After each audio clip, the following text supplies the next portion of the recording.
This is the IELTS listening test.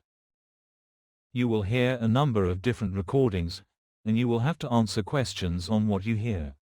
There will be time for you to read the instructions and questions, and you will have the chance to check your work. All the recordings will be played once only. The test is in 4 parts. Pause. At the end, you will be given 10 minutes to transfer your answers to an answer sheet. Now turn to Part 1. Part 1. In this part, you will hear a telephonic conversation, and based on that you will get 10 questions. First, you have some time to read questions 1 to 6.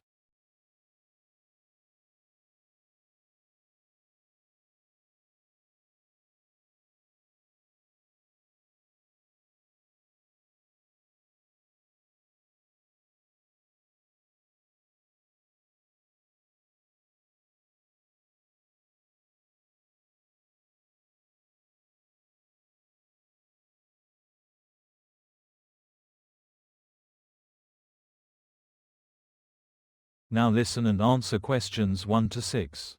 Good morning, City Central Library. This is Marion. How may I help you? Hi, my name's Adam Walters. I'm a student at the university and I wanted to ask about booking a study room for a group project. Certainly, Adam. We have several study rooms available for university students. Are you looking to book for a particular day? Yes, actually. We were hoping to reserve a room for this coming Saturday. Let me check availability for you. How many people will be in your group? There are 6 of us in total. We're working on a science presentation. Okay, you'll need one of our larger study rooms. The largest can seat up to 8 people and comes with a large table, a whiteboard, and a digital screen for presentations. It's available this Saturday from 10 a.m. to 2 p.m. Would that time suit your group? That would be perfect. How do I go about booking it? I can reserve it for you now. I'll need your university email address and your student ID number. Sure, my email is ovalters21@cityuni.edu, and my student number is C1234586. Thank you. There is a small booking fee of £3 per hour, which you can pay when you arrive at the library on Saturday. You can use cash or a debit card. That's fine. Are we allowed to bring food or drinks into the study room? Light snacks and bottled drinks are allowed, but we ask that you do not bring hot food or drinks to keep the rooms clean. Understood. Will we be able to use the library's Wi-Fi? Absolutely. Just use your university login details to access the Wi-Fi anywhere in the library, including the study rooms. Before you hear the rest of the conversation, you have some time to read questions 7 to 10.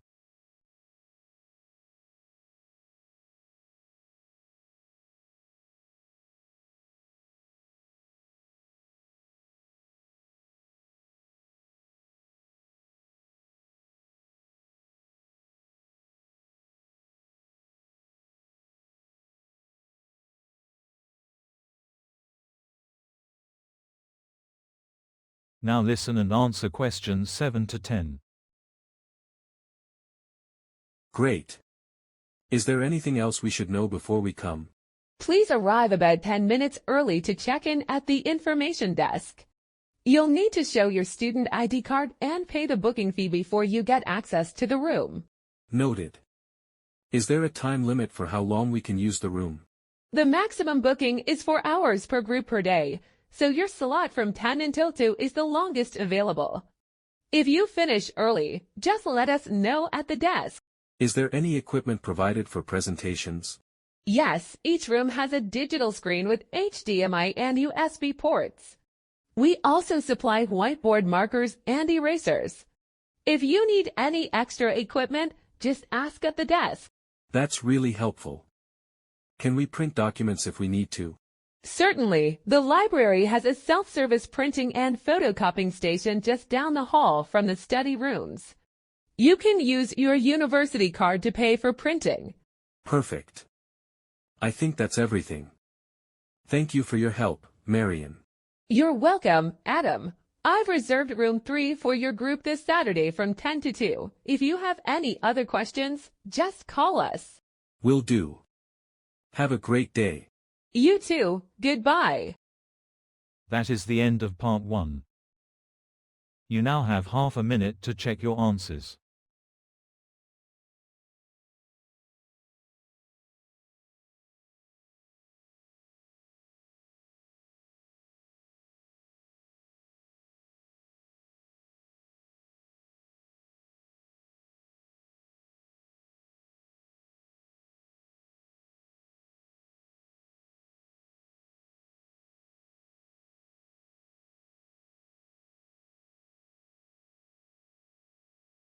Part 2.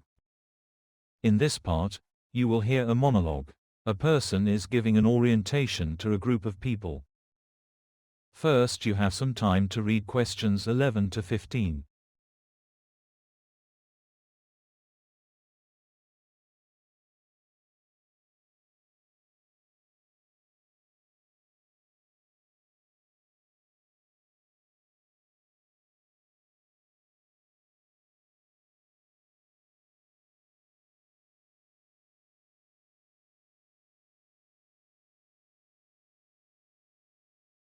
Listen carefully and answer questions 11 to 15. Good morning, everyone, and welcome to the Willowfield Community Art Festival. I'm Sharon Linton, the festival coordinator, and I'll be guiding you through what to expect, where to go, and how to get involved. The Willowfield Festival has been running since 2004, and it was started by a group of local artists who wanted to bring more visibility to creative talent in the area. Over the years, it's grown to include performers, sculptors, musicians, and even digital artists. Last year, we had more than 4,000 visitors over the course of the weekend, and we're expecting even more this year. This year, the event will take place across 3 main venues. First is the town gallery, which will host visual art exhibitions. Second is the community lawn, where you'll find live performances, food trucks, and open-air workshops. And third is the Willow Hall, a multi-purpose indoor space used for film screenings, talks, and panel discussions. If you're looking to attend a workshop, please check the schedule and sign up early. Some sessions, like the pottery classes, are limited to 12 people and tend to fill up quickly. You can register either online through our website or at the information booth, which is located near the front entrance of the lawn. The festival is proud to support emerging artists, and many of them are displaying their work for the first time. Look out for blue tags next to artwork to identify first-time exhibitors. Volunteers wearing orange lanyards are here to help if you have questions or need assistance. There are also guided tours offered at 11 a.m. and 2:30 p.m., starting from the town gallery lobby. Before we take a short break, just a quick reminder. Please refrain from touching any of the artworks unless a sign indicates that the piece is interactive. And if you're taking photos, be mindful of other guests and follow the photography guidelines. Before you hear the rest of the conversation, you have some time to read questions 16 to 20.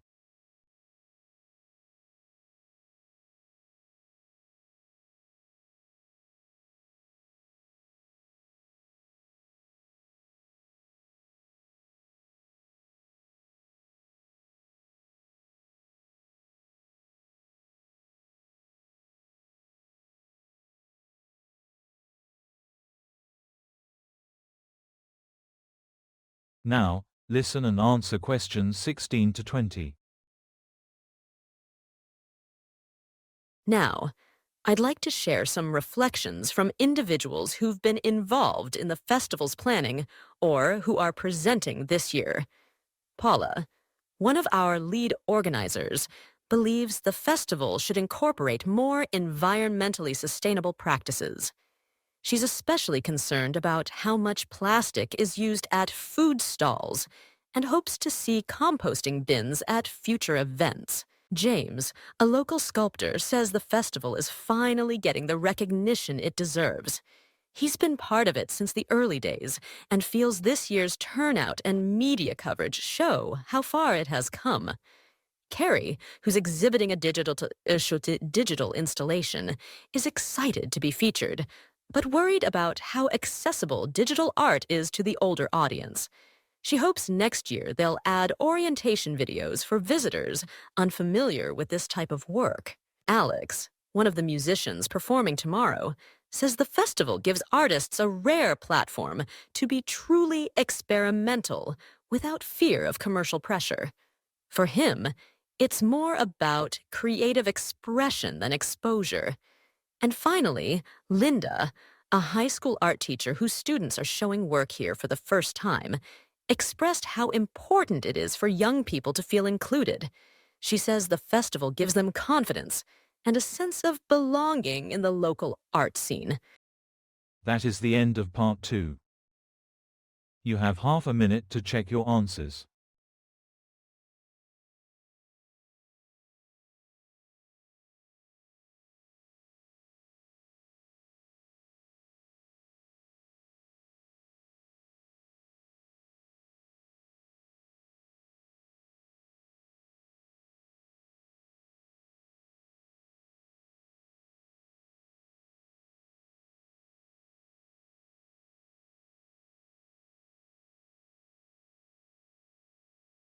Part 3. Part 3 is an academic discussion between a student and a professor, or between two students. You need to listen to their conversation and answer questions based on that. First, you now have some time to read questions 21 to 25.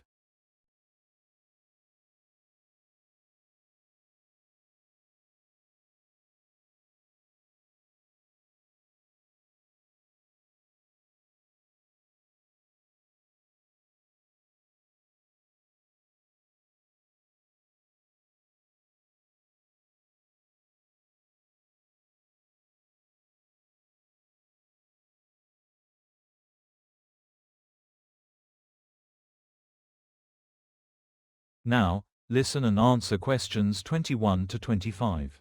Hello. Laura. Good to see you again. I had a chance to look over your case study outline on the plastic regulation policy in Chile. How is it coming along? Hi, Dr. Stevens. It's been fascinating, honestly.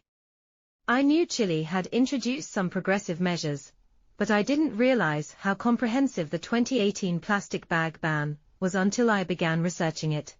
That is one of the more interesting policies in South America. What is the central question of your case study? I'm focusing on whether the ban on single-use plastic bags in retail has been effective from both an environmental and economic perspective. I'm analyzing trends in waste generation, consumer behavior, and business costs before and after implementation. Excellent. And how are you measuring effectiveness? I'm drawing from a mix of sources: government data, local surveys, and retail sector reports. I'm also comparing regions where enforcement was strict versus those with minimal oversight. That kind of regional comparison will strengthen your analysis. Have you considered including consumer interviews, or is it all secondary data? It's mostly secondary, but I conducted 5 short interviews via Zoom with local business owners and 2 municipal officials. I've transcribed them and plan to include the qualitative insights in the discussion section. That is fantastic. Mixed methods will add richness to your report. How long is it now? I'm at 3,700 words, excluding charts and references. I'm aiming for just under 4,000. That is the right range. Try not to exceed it. Though, they are quite strict with the upper word limit for this assignment. I'm being careful. I've divided the report into 5 parts: introduction, background, data analysis, stakeholder response, and conclusions. I just need help strengthening the argument in the response section. Sure. What have you got there so far? Well, I talk about the support from environmental NGOs, and how supermarkets complied quickly by offering cloth bags. But I haven't tackled the informal retail sector much. Ah, that is key. Informal vendors often fall outside regulatory frameworks. You might mention the uneven application of the law and whether it limits overall effectiveness. Good point. Also, I wasn't sure whether to include discussion of international reactions. Some news outlets and NGOs in Europe praised Chile for being a model. Briefly mentioning that could work in your conclusion or introduction. Don't let it take focus away from your core analysis. Though, Got it. Do I need to address alternatives to plastic, like paper or bioplastics? yes, especially if they are contributing to unintended consequences. Were there any reports about increases in paper use? Actually, yes. Paper bag consumption spiked, which raised concerns about deforestation. That could be a nice counterbalance to the success narrative. Exactly. That shows deeper thinking. Real-world solutions often create new challenges. Make sure your discussion reflects that. Will do. In terms of visuals, I have 2 charts showing reduction in plastic use and 3 pie graphs showing consumer habits. Good. Just make sure the graphs are easy to interpret and labeled clearly. You don't need too many. Quality over quantity. Before you hear the rest of the conversation, you have some time to read questions 26 to 30.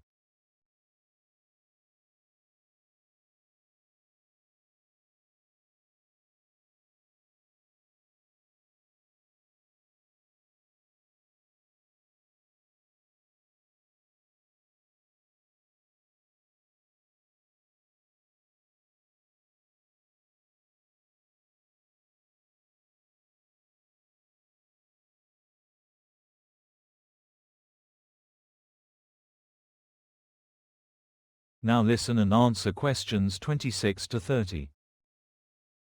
Now, let us talk about the presentation component. Have you started preparing it? A little. We're supposed to give a 7-minute presentation, right? Yes. And there is a 3-minute QA at the end. Keep your delivery focused. Choose 2 or 3 key findings from your case study. I'm planning to open with a before and after photo of a Santiago street, one from 2016 and one from 2022. It really illustrates the reduction in plastic litter. That is a strong visual opener. Just don't forget to credit the source. And limit visual clutter to many slides can distract from your message. Understood. I'll have around 5 slides in total, including one with a short video clip of a market vendor adapting to the new packaging rules. That is perfect. Personal stories are memorable. Will you include any theory? Just briefly.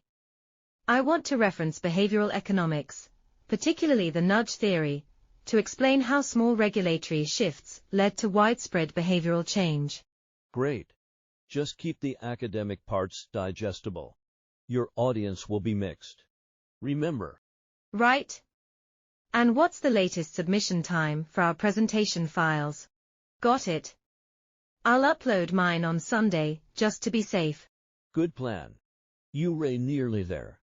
Laura, keep polishing your argument. And you'll have a solid final product. Thanks, Professor. Your feedback really helped clarify things. That is the end of part 3. Now you have 30 seconds to check your answers.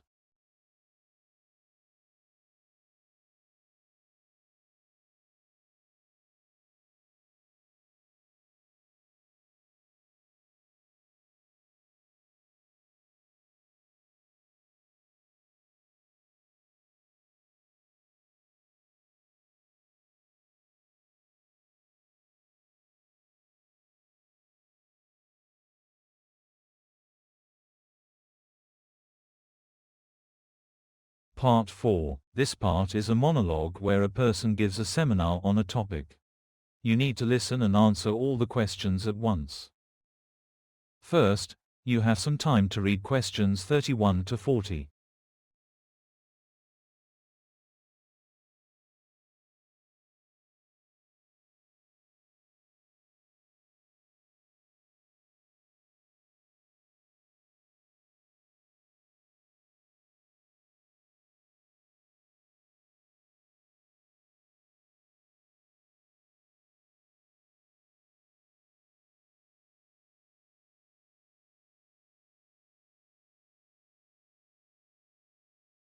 Now, listen and answer questions 31 to 40. Good afternoon, everyone. Today's lecture focuses on one of the most transformative inventions in human history, the development of printing technologies. From woodblock printing in ancient China to 3D printers in the modern era, the evolution of printing has been closely tied to how societies store and disseminate information. We begin in ancient East Asia. As early as the 7th century, the Chinese were using woodblock printing, which involved carving an entire page of text into a wooden block, inking it, and pressing it onto paper. This process was time-consuming and labor-intensive, but it allowed for the reproduction of Buddhist texts and official documents. A major breakthrough came in the 11th century, when Bi Sheng, a Chinese inventor, developed movable type. Instead of carving an entire page into wood, individual characters were made from ceramic and arranged into pages that could be reused. While this innovation had enormous potential, it didn't spread widely in China due to the vast number of characters in the Chinese script. The concept of movable type was reimagined several centuries later in Europe. In the 15th century, Johannes Gutenberg, a German goldsmith, invented a mechanical printing press with movable metal type. Gutenberg's press drastically reduced the cost and time needed to produce books, sparking a printing revolution. The Gutenberg Bible, completed in the 1450s, is considered the first major book printed in the West using movable type. One of the most immediate impacts of Gutenberg's press was on literacy and education. Books were no longer limited to the clergy or aristocracy. Printed material became more affordable, making it accessible to merchants, artisans, and eventually the general public. Over time, this spread of knowledge laid the foundation for the Renaissance, the Reformation, and the scientific revolution. By the 17th century, printing technology had spread throughout Europe and was used for newspapers, political pamphlets, and academic publications. While early presses were manually operated, requiring physical effort to turn the screw and press the paper, developments in the 19th century ushered in the era of mechanized printing. The steam-powered printing press, introduced in the early 1800s, dramatically increased the number of pages that could be printed per hour.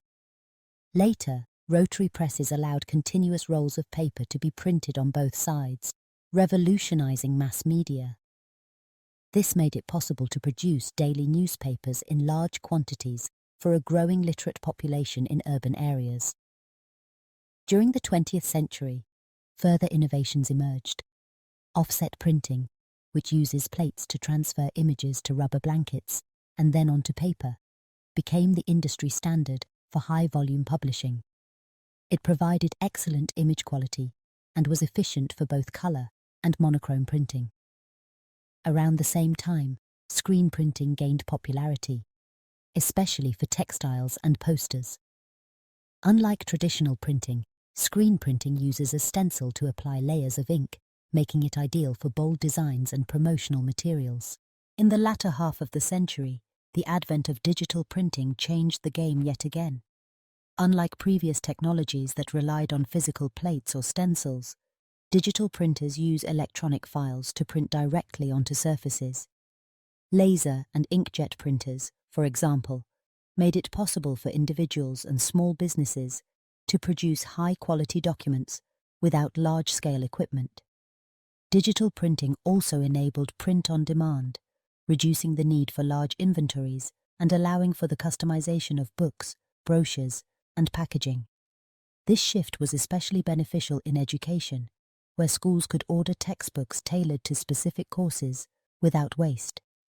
Most recently, we've entered the age of 3D printing, or additive manufacturing.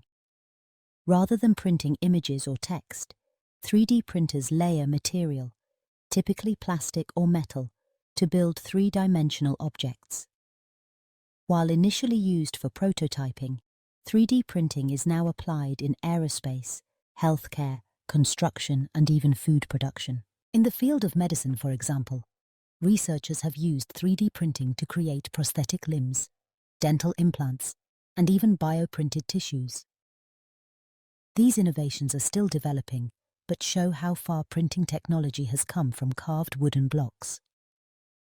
Environmental concerns have also shaped the printing industry. There's been a move toward using eco-friendly inks, recycled paper, and energy-efficient machines. Some companies are experimenting with waterless printing, which eliminates the need for dampening systems and reduces chemical waste. To sum up, printing has evolved from a labor-intensive manual process to a diverse set of technologies with applications far beyond the printed page. It has influenced literacy, education, politics, commerce, and now even medical science. Understanding its progression offers insights into how innovation can reshape human societies. That is the end of part 4. You have now 30 seconds to check your answers.